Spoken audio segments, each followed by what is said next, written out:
So you talk to enough people who work in NBA front offices and you hear the word control a lot, as in that asset is under control for another 3 years, or it doesn't matter where Anthony Davis prefers to be traded because the Pelicans control that contract for another 18 months. Or in the words of one text I got from a front office exec about the Knicks, quote, I don't care whether or not he was on board with the team. You don't clear cap room by trading away a young superstar you were set to control for another contract.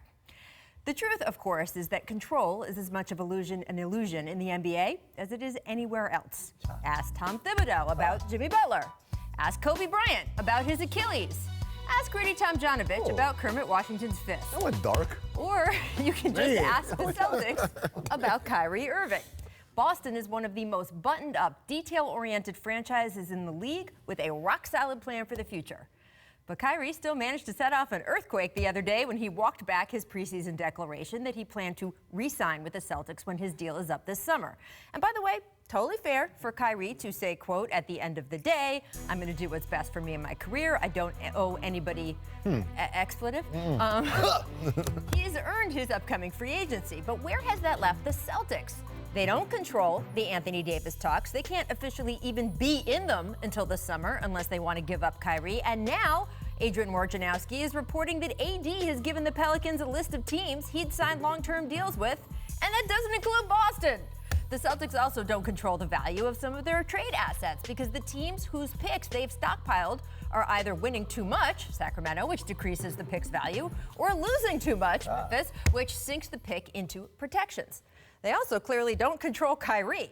Really, all they can control at this point is how they play basketball. And yesterday, that was put into sharp focus when the red-hot Thunder rolled into Boston Garden.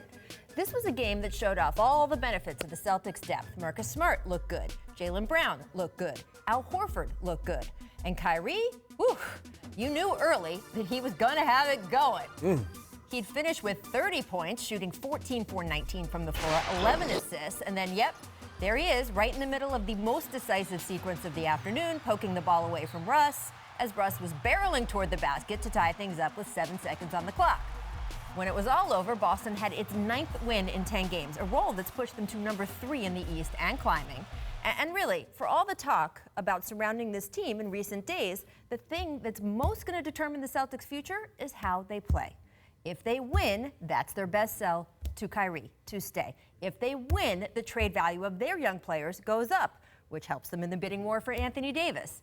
And if they do somehow get Davis, winning is what would convince him to stay, despite what he's saying right now.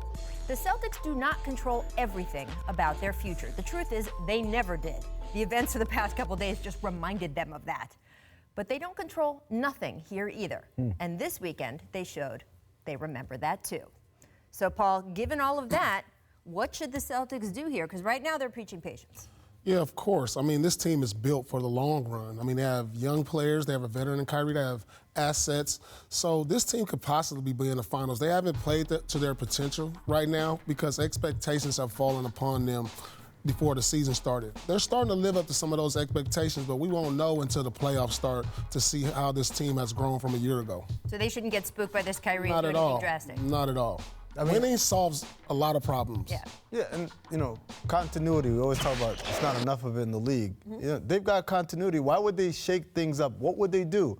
The only place I could see myself trading Kyrie is in an Anthony Davis deal, right? Like you're getting Anthony Davis in return. But if that's the case, you got to remember Anthony Davis, the whole reason why he wants to be a Celtic or would consider being a Celtic would be to play with Kyrie. If Kyrie's not there, then you kind of took away his one incentive saying, well, I might give it a try. So if you're not going to get him, you're not going to get Anthony Davis now without giving up Kyrie. You're not going to give up Kyrie. You might as well stay the course because, as we see, they've got a really good team, a team that before the season started, man, there was people in these chairs right here saying they might win the championship. The Warriors. Yeah, so why change it now?